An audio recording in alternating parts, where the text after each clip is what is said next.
Hello, ladies and gents. Yeah, this is the news that a child in me looks for.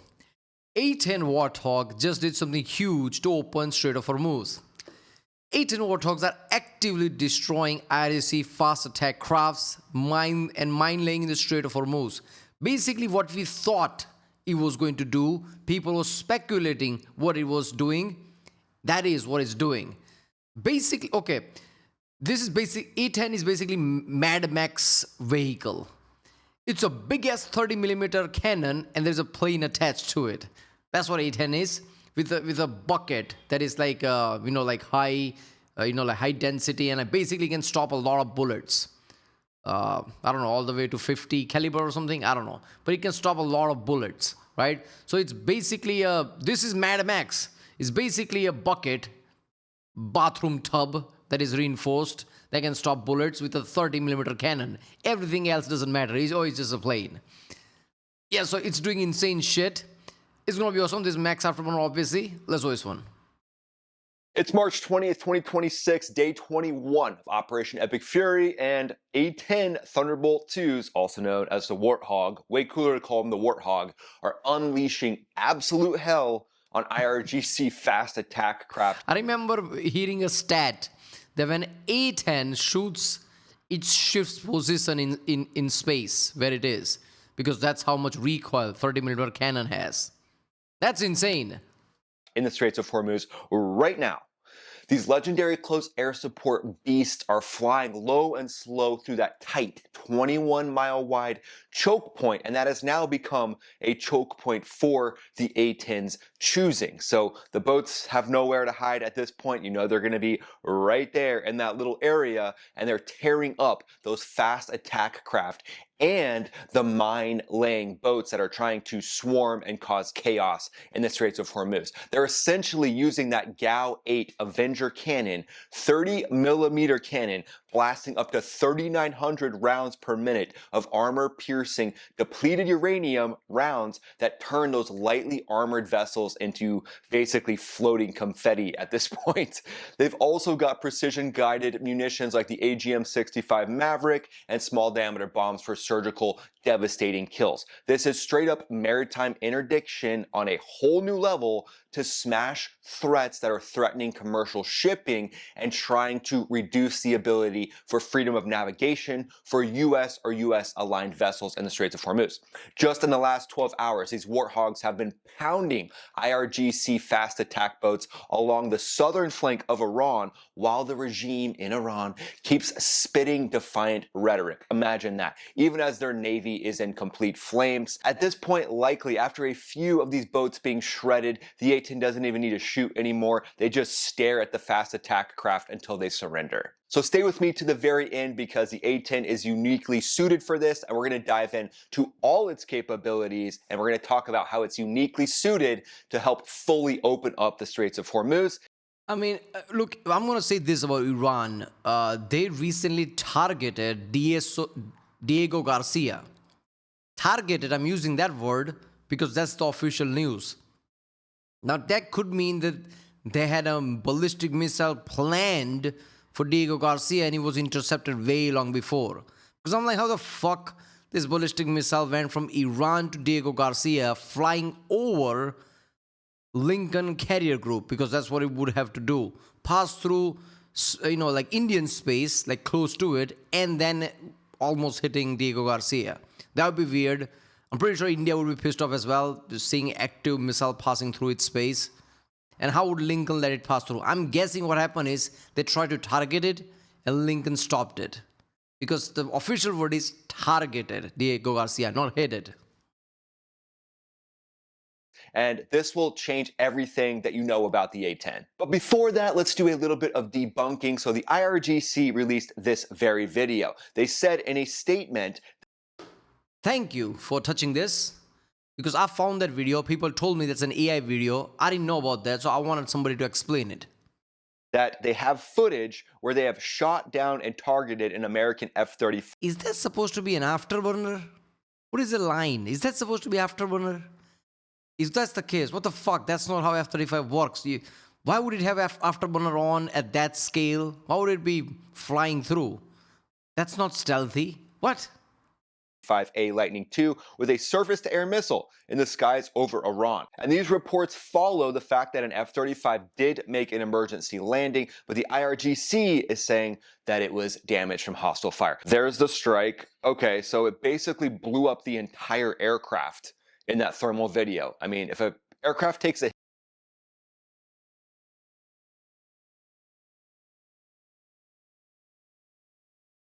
There's the aircraft. There's the missile that comes from the right, apparently. Boom.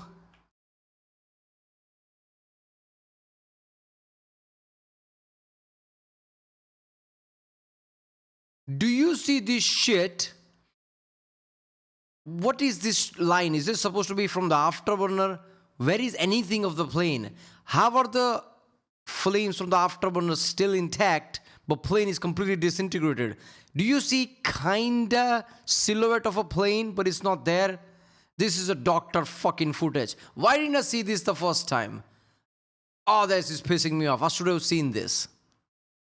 a hit like that, and if this was actually a real thermal video, it's not just going to be like a flesh wound. It's not going to be a scrape. At that point, the aircraft would be done. So obviously that's going to be AI footage. And then when you look at the actual footage itself, if this is thermal imagery, the afterburner plume, 1,000 degrees Celsius, and the rest of the jet is what, the same temperature? So it just so happens this F-35 is 1,000 degrees. Why would it have afterburner on though? Was it trying to outrun something? F-35s are stealthy because they don't put afterburner on like that. Otherwise, they wouldn't be stealthy. They try to go very low speeds, right? Around subsonic or something. So it doesn't get detected. It doesn't put on afterburner all the time until it has to, as far as I know. And that looks like full throttle, the way you see the flame. So even with afterburner, what it went full flame? Why? Celsius. It's like I think if F-35 did this, their own ship would shoot it down. Why the fuck would you start full afterburner? Why would this even happen? Sauna for the pilot. He's in there like with a towel. He's like, oh, dude, my mission's over Iran, and also getting a nice sweat. And even outlets like CNN were talking about how this F-35 was hit by hostile fire. CENTCOM just said that the jet landed safe. What kind of a dumbass takes a word of an Iranian source but not your own? Five Eyes basically is an integrated service, says intelligence. These are 5 big countries who would have similar intelligence. You're not gonna accept those 5 people, but you're gonna accept news from Iran? And to me, when it comes to combat operations, thousands of sorties, 8,000 plus sorties, just think of the technical aspects of the engines. I mean, these engines are highly reliable, but at some point you could have a burble in an engine of an F-16, an F-15, or an A-10, extremely reliable, but on an operation of this level, there can even be maintenance issues that cause an aircraft to return to base. And then the IRGC has also claimed that they've easily hit the USS Abraham Lincoln. They said they've hit it multiple times. So at this point, if they had actually done that, they really need to look at the effectiveness of their weapons that are hitting it. But there's also... The fuck you do? That's the proof. Lincoln is burning. What you talking about, man? Look at that. You don't see the video? Also some semi-official news outlets like Mayor News, they typically just cite IRGC Rhetoric, but in a state media report, they said a direct strike hit the carrier and it was sunk or forced to retreat from the Persian Gulf. So one of those two things. So they're definitely dialed in when it comes to their reporting. And then this is pretty funny. The IRGC also said that an F-15 was shot down by one of their Yak-30 trainer jets. That's probably their most well-maintained jet that they have, the Yak-130. It's the newest one, but it's basically a little trainer jet. So Iran's saying they shot down an F-15 with that, but on the same day, Israel released a video of an F-35I absolutely decimating the Yak-130 with an AIM-120. So yeah, Iran's going to say they shot down an F-15, but in reality, that pilot basically had his jet turned into a cheese grater. But Operation Epic Fury right now, delivering trainer plane shooting down an F-35. This is like a coach of a fighter suddenly fighting a heavyweight boxer and punching him down. Yeah, sure, that's gonna happen.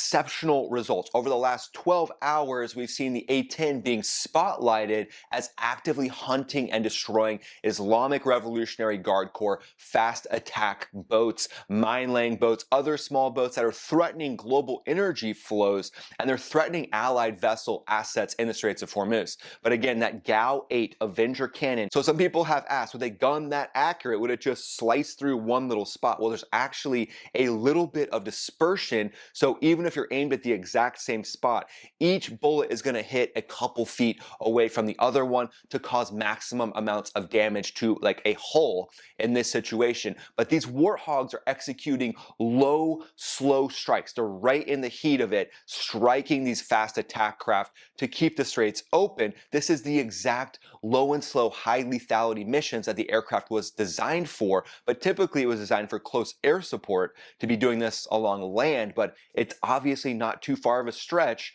to just use it to attack these actual... I think the angle they're trained at, they fly at certain angle, then point down at an angle, and they shoot this 30 millimeter cannon. Yeah, it would have an insane amount of damage, even if it's like dispersed. boats. I trained for years to strafe Iranian fast attack boats. So F-15 pilots, F-16 pilots, and A-10 pilots. Gone. This is something that we always knew that we might need to do at this point. The main navy of Iran has lost 120 vessels, but when it comes to this A-10, strafing some of the smaller ones, some of the ones that are potentially acting as a suicide vessel or a mine-laying vessel, this is just uniquely suited to make that happen, because literally one of those 30 millimeter bullets, I mean, the size of that bullet is insane. Literally the thing of nightmares when it comes to the enemy. So one of those going through the hull of a boat is likely not going to be a good day for the hull and for the crew itself. And CENTCOM today has released fresh footage of precision hits specifically on ballistic missile launchers, other missile sites where Iran could be hiding drones, and that's the go-to for Iran right now as these A-10s are on the southern flank and start to push up and push forward. They're just going to rely more and more on their ability to strike with proxy tactics. That's their whole goal.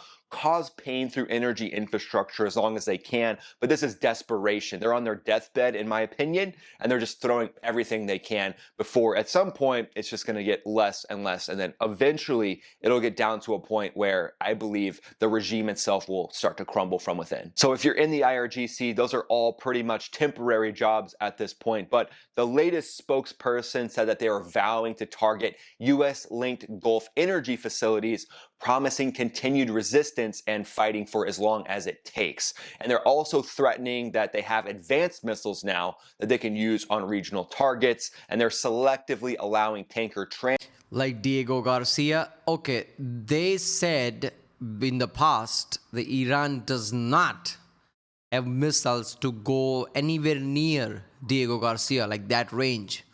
Apparently they do, which means Iran themselves lied about their own capabilities. Kind of makes sense. Why would you tell the world what your capabilities is? But that makes you think that when they say where they are at nuclear enrichment, who knows where they actually are? When they say they don't have certain level of ICBM technology, who knows how far they've gotten, right? So CIA must, or Mossad CIA, both of them must have gotten enough intelligence that enough military people told Trump, yeah, we should do this. People think Trump just woke up one day, just, all right, I'm going to attack Iran now. That's not how anything works. There has to be enough people, enough pressure, and enough intelligence briefings telling Trump, like, this is the picture, we should act now, and then Trump acts.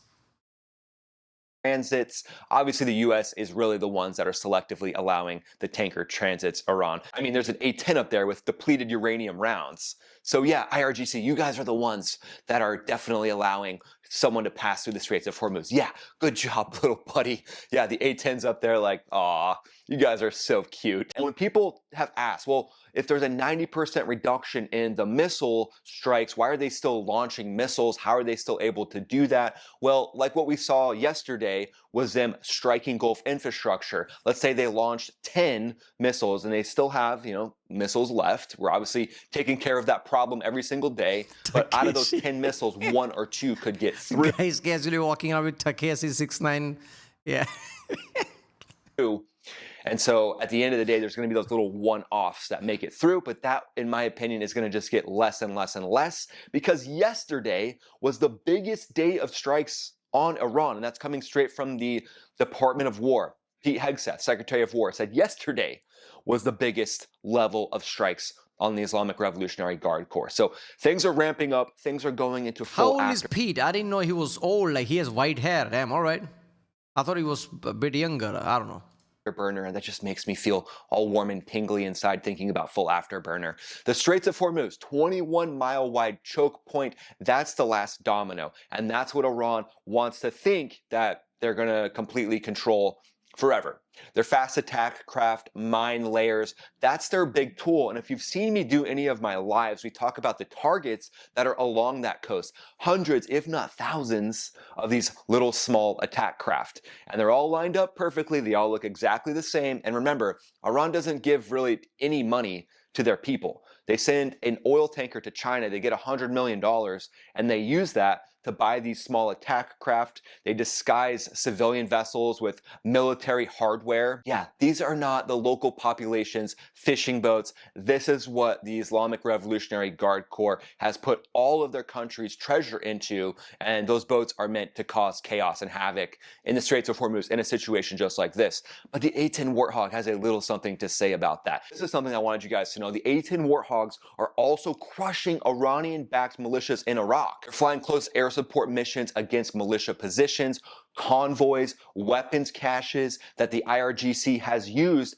to threaten U.S. forces in Iraq. And they use it to threaten regional stability. These militias rely on the same kind of light armored vehicles and small unit tactics as the IRGC boats. They do the same thing just on land. So the A-10's like, oh, cool, land, sea, no worries, we got you. We're here to satisfy even the most needy of militias. The GAU-8 cannon teams up with other precision munitions that are on the A-10, and it makes short work of any of those militias. And then think about the A-10's ability to just loiter overhead, pick off targets, surgical accuracy and precision, and deny the regime any That looked like a firecracker. What was that?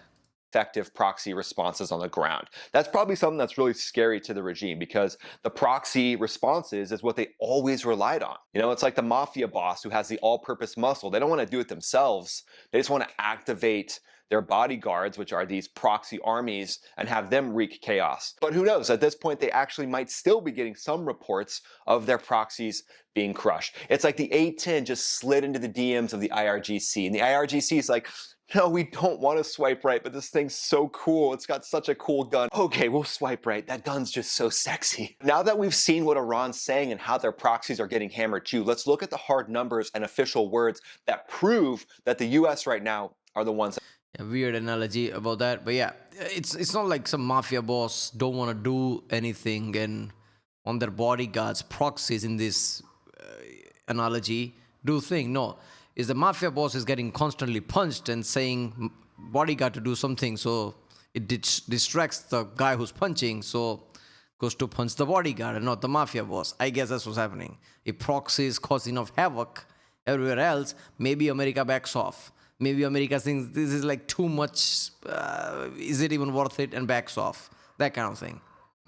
That are in the driver's seat. So these stats are staggering. 120 Iranian naval vessels damaged or sunk campaign-wide, with more every day. A-10's adding to that count in real time over the last 12 hours, with dozens, if not close to hundreds of those small attack craft likely being taken down. Missile and drone threats down more than 90%. Freedom of navigation efforts are pushing forward despite the regime's noise saying that, no, they're going to forever close the Straits of Hormuz.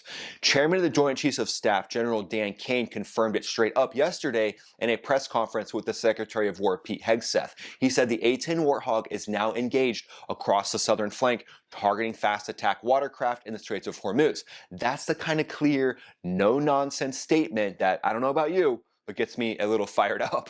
The pilots of the Warthog are proving why the A-10 remains one of the most lethal and versatile platforms in all of history. Every time that they've tried to get rid of this thing, they bring it back and they're like, glad we didn't get rid of that thing. But these operations are directly safeguarding global energy security. I think removing A-10 is mostly because of stealth element. There is no stealth, and attack planes can't have stealth. They're supposed to be slow. They're supposed to be like attacking ground things. How are you going to be stealthy with that? Otherwise, yeah, A-10 is badass. Same thing with AC-130, right? These are badass things. But yeah, again with the stealth, like, like stealth has caveats as well. The most stealthier plane.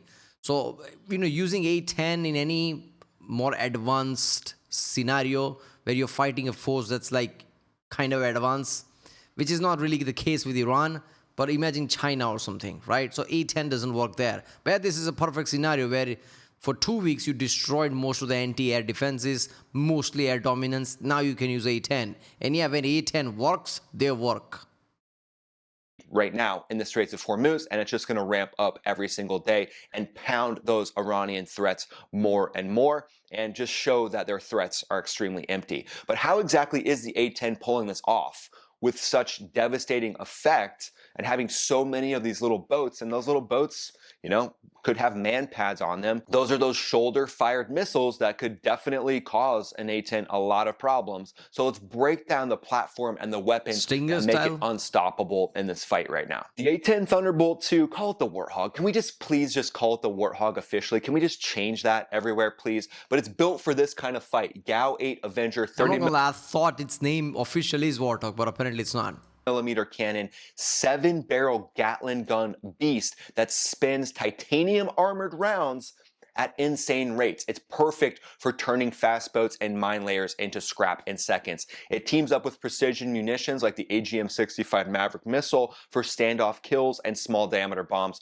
for surgical strikes with minimal collateral damage. It can do all those things. The Warthog thrives in these contested maritime environments, flying low below anything that could be targeting it as far as any last remaining vestiges of a surface-to-air missile radar system of Iran. Yeah, it's going to be able to fly really low, and it would cause targeting solution problems for that, but there's really not many of those left. But it's also got a system on board that can put out flares and countermeasures should any type of shoulder-fired missile be shot at it. And it can loiter for extended periods, which is huge. It's also got a titanium bathtub.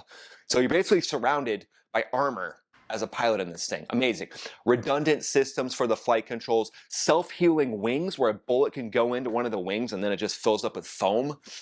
Yeah, I didn't even remember that one. Yeah, sure, why not? Why? Yeah, okay.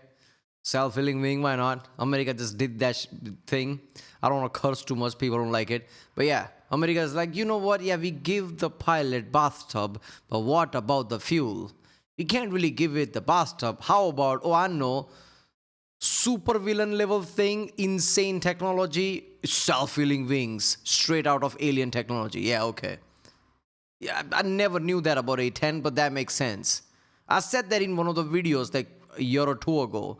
Like, yeah, okay, bathtub that pilot in gets saved. But how are you going to save the fuel and the wing when it gets shoots off? Oh, it has self-healing thing. Man, it's like basically the fighter jet version of an Iron Man suit at this point. Just so capable. My car needs this is why the A-10 is indispensable though. Raw durability combined with pinpoint lethality. With that kind of capability in play, let's look at the bigger strategic picture and how all this fits together. And that brings us to one of my favorite sections, the 4D chess section. And you guys know that it makes me feel really cool just to say 4D chess. But Iran's strategy is falling apart right now, in my opinion, under this sustained pressure. Their remaining moves, what could they actually do still? Well, just focus more on their proxy tactics, just like the good terrorist regime that they are, scattering mines, using small boats for selective harassments of those high-value shipping assets. But again, now the A-10's up overhead, and those little small boat captains are probably sitting there like, is there something we could do on land, or is there something we could do? Like you stop using that AI video where missiles in the background is at the same speed as a speedboat. I'm pretty sure those are the video that Iran themselves posted. Remotely, but again, they're being countered in real time by these A-10s. Not permitting a sustained blockade is huge, and Iran knows that. They know that they can't actually sustain a full blockade of the Straits of Hormuz.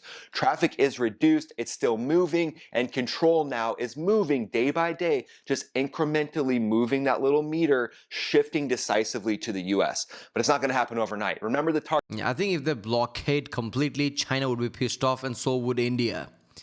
LPG is kind of important in India. It's already causing issue even when India literally sent their navy for those tankers, gas tankers apparently, that were bringing LPG and brought it back. But if they completely close it, India will be like, yep, I guess I'm in war now. We need those LPGs, I don't care. Target imagery that we look at when I do my lives. Hundreds, if not thousands, of these little fast boats. Lots more ways to attack them than just the A-10, but the A-10, that strike from above, it doesn't hurt. It doesn't hurt to have. I mean, if it's just there, isn't like strategic 3-4 bombs and that's it? It's just there. Look at all. What is with Iran and like gathering things together? They did that with their top leaders twice. First time in the first strike, where the supreme leader died. Second time when all the clerics were gathered to choose another leader in the same building, which they bombed. What is with togetherness? Look at this here. Everything's just there. 2-3 bombs and all that is gone. It's not like it's going to be collateral damage. It's water. What's going to be collateral damage? That. Theater's geography now is playing to the US's advantage at this point because Iran's exposed southern coast, it opens air corridors over the Straits of Hormuz. It pinches in. All those boats are right there. The A-10s basically have a little shooting gallery. It's not a massive ocean that they need to focus on. It's that small little chunk, that 21-mile chunk. I mean, it's literally like the perfect bombing. This zooming out is so awesome. Because remember, you hear about those any missiles, right? Missiles have insane accuracy by feet, 1 or 2 or 3 feet or whatever. That's basically, I guess, the diameter of this boat. And it's supposed to hit specific areas here. And look at it when it zooms out. How small that is comparatively. It's not a massive ocean that they need to focus on. It's that zooming small little out. Chunk. That we're not even seeing the Strait of Hormuz. I mean, it's literally like and the now we're seeing perfect Strait of bombing Hormuz range for the A-10. That's Strait of Hormuz. That's how zoom out. Imagine missile crossing all this way and hitting that specific spot that we can't even see now. This is why modern technology, the chipset that came out of Apollo program, the micro chipset that everybody has even in their phone, and the insane software technology, precision technology, basically America developed, that every other country use, is that accurate. That is insane to me. That they use in places like Nellis Air Force Base in Nevada, Creech Air Force Base. It's literally like the range has just been moved over to the Straits of Hormuz, and now you just get to strafe actual boats instead of the practice strafing that you would do on these land ranges. We would do practice strafing with a tank pulling a tank, and you want to make sure you shoot the back tank because the front tank is very expensive. It's remote control, but there's a chain that connects it. So in all these different ranges, we just practice strafing. So it really helps you with the fast attack boat strafing, and then a lot of exercises take place in places like Louisiana in the back bayous. So you actually get more practice at strafing harder challenges. I know there's a technical reason to put those two jets on top, but it looks awesome, right? I mean, if they could have put it somewhere else and it's like, yeah, it's a plane, but this, for some reason, makes it look really awesome. Classic A-10 signature. You can see it from distance, yeah, that's A-10.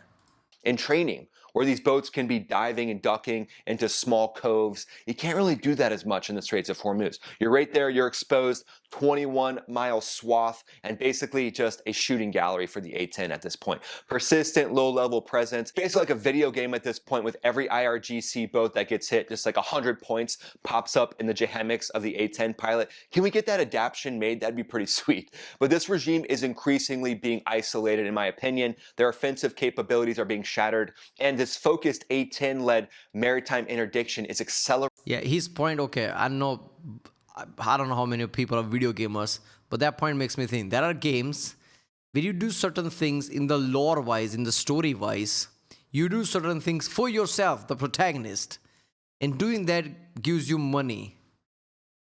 Where did that money come from? You did things for yourself. Lore-wise, it doesn't make sense. You do something for somebody, and it implies that they gave you money. But you got out of a jam or something's attacking you and you finish the mission. And in the end of the mission, you gain like $5,000. Where did that $5,000 come from? You just escaped something. Why would anybody pay you for yourself to survive? That thing happens a lot of times. I'm pretty sure like even in GTA that happens. Like you just escape something and it just gives you money. Who gave you that money?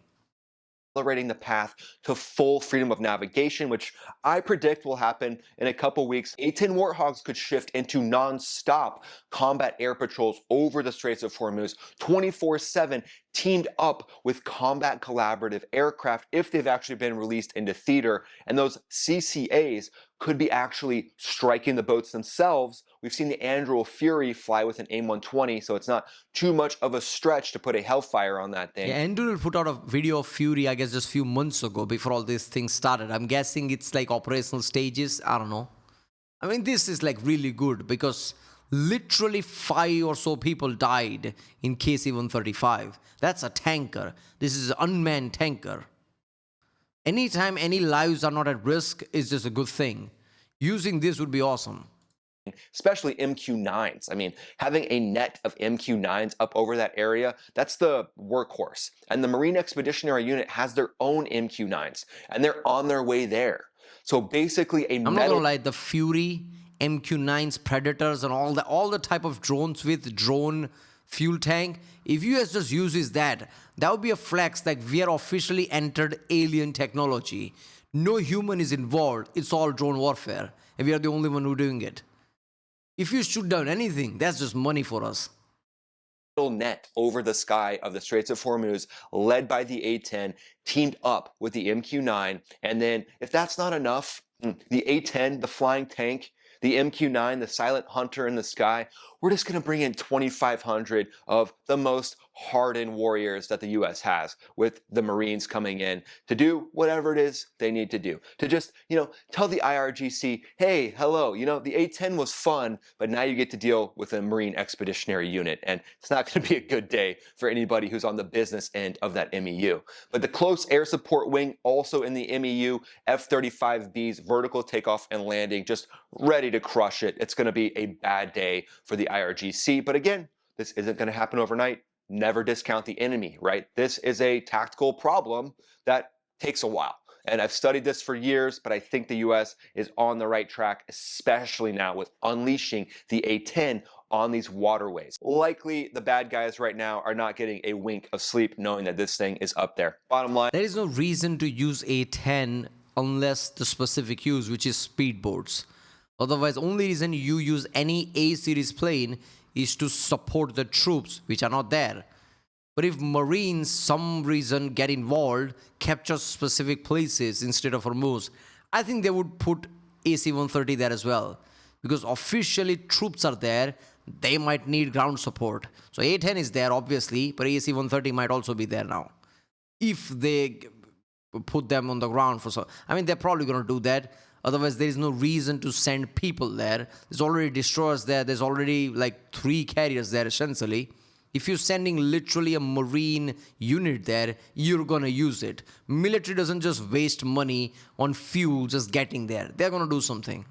A-10 Warthogs unleashing on the IRGC fast attack craft in the Straits of Hormuz. The last 12 hours have been very rough for these fast attack craft and the southern flank of Iran itself, devastating the Iranian fast attack boats. American air power, American pilots, maintainers, the skill and resolve are carrying the day, and the objectives are advancing extremely relentlessly, in my opinion. What do you think happens next as the Warthogs keep clearing the strait? Drop your thoughts in the comments. What do you think happens next? I don't know. Boats get destroyed. What else is going to happen?